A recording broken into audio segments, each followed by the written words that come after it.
All right, and here's part 2 of the post-game show following the Golden State Warriors in very disappointing and very depressing fashion, losing to the Los Angeles Lakers 122-101 to lose the series, the Western Conference semifinals, 4-2. Questions about the future of the dynasty obviously are out there. And in part 2, I engaged mostly with the chat. Hope you enjoy it. This is Locked On Warriors. You are Locked On Warriors, your daily Golden State Warriors podcast. Part of the Locked On Podcast Network, your team every day.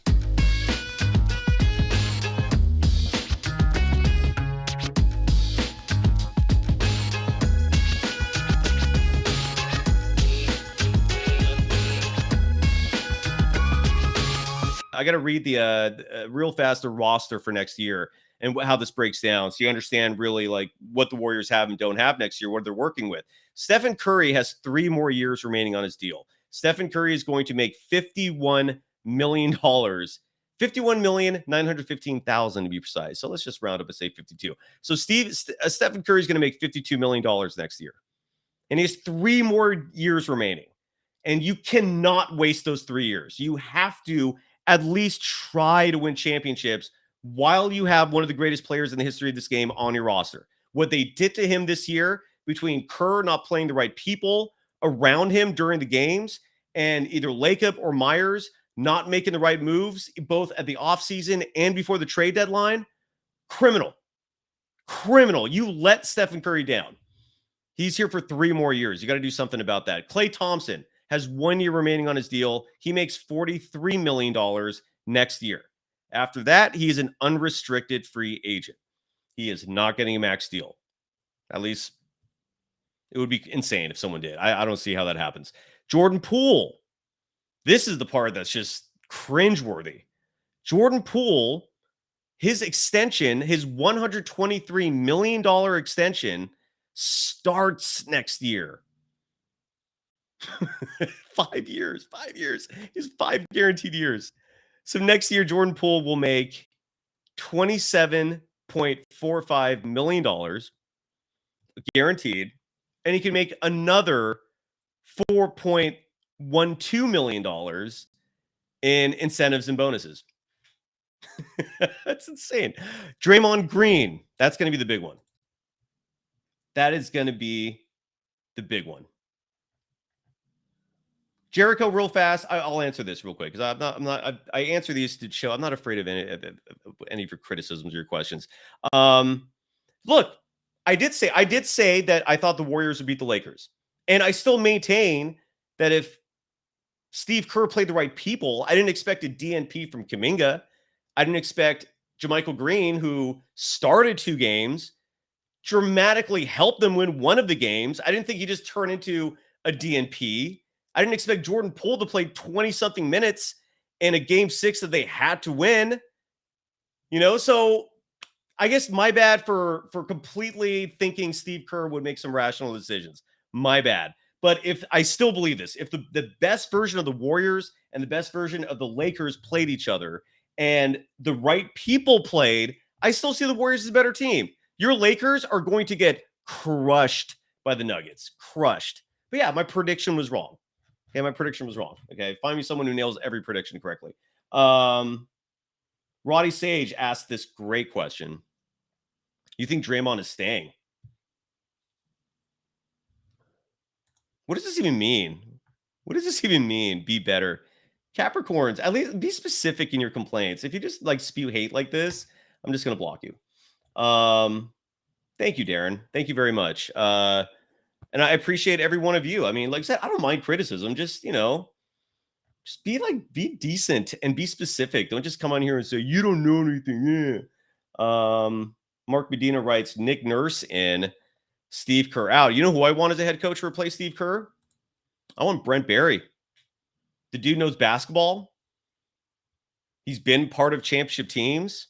He grew up with a Hall of Fame dad who did nothing but ingrain basketball in him. He's currently being groomed by the San Antonio Spurs to take over as their GM. But in the same way that Steve Kerr had no head coaching experience, bring Brent Barry in. That's who I advocate for. Yeah, and Joaquin Valenzuela agreed. Get Kuminga in the rotation. You're absolutely right. So the Draymond thing is interesting. My prediction. Oh, so Tom Dashiell, and you're getting a block now because again, be specific. Was I wrong last year when I was one of only 2 media members who emphatically predicted the Warriors would win the title? When I predicted the Warriors would beat the Nuggets in 5 in round 1, Grizzlies in 6 in round 2, Mavericks in 5 in round 3, was off by 1 game against the Celtics in round 4.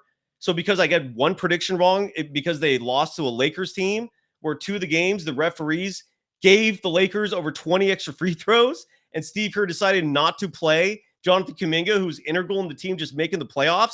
That, because of that, I don't get NBA basketball. Tom, do me a favor. Start your own show. Do a show that's on 5 days a week. I'll follow you. Let me know when you do it. I will listen to you.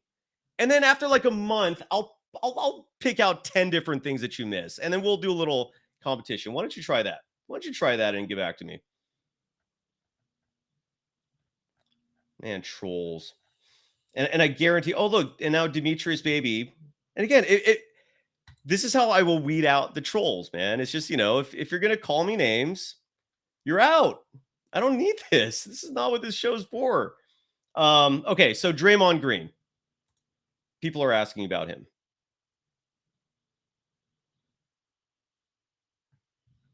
Matthew Moman, by the way, writes, I don't think personally Kuminga was a solution. They just lost the series.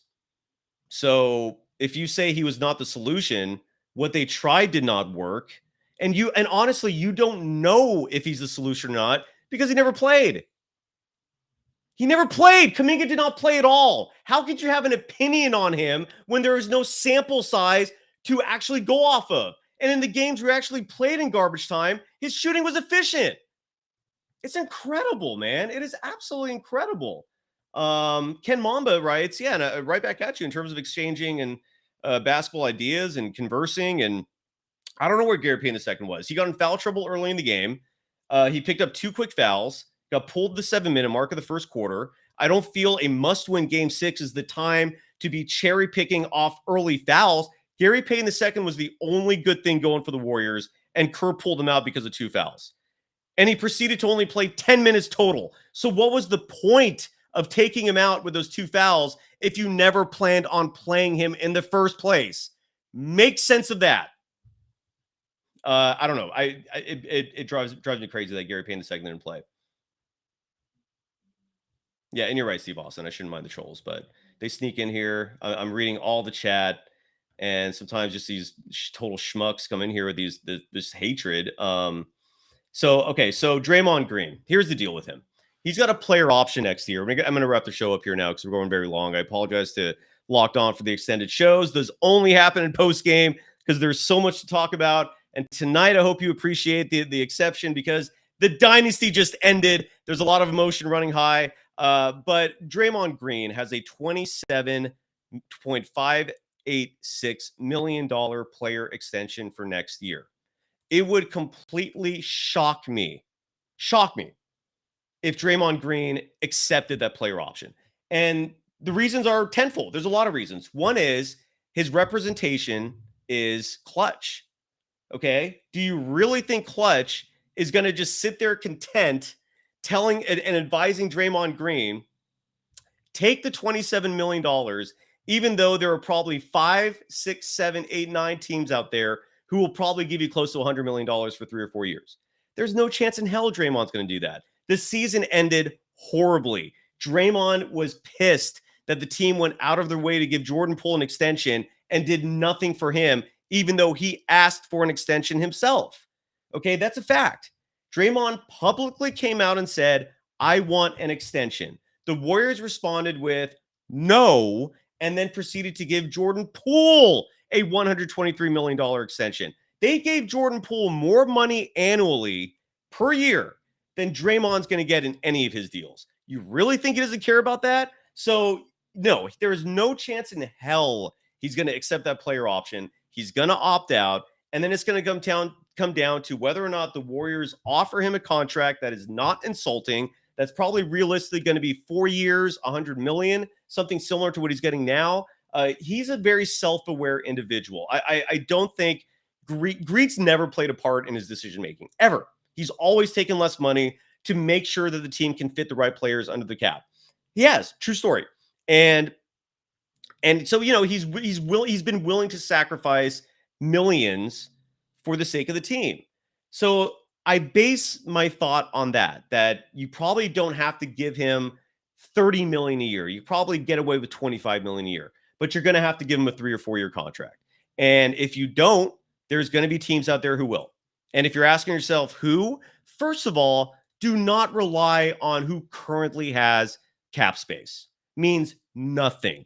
It is easy for many, many teams out there to create cap space to sign a player like Draymond, and they probably would. Who would want him? I don't know. Let me look at the list. I have a full standings in front of me right now, and I'll run down the list of teams who would probably love to have Draymond Green and could probably get creative to create space for him. The Milwaukee Bucks. You really think they don't want Draymond Green? They're in the title hunt right now. You don't think Giannis would want Draymond next to him? You don't think the 76ers will want Draymond Green if they lose game 7? You don't think the Cleveland Cavaliers, I don't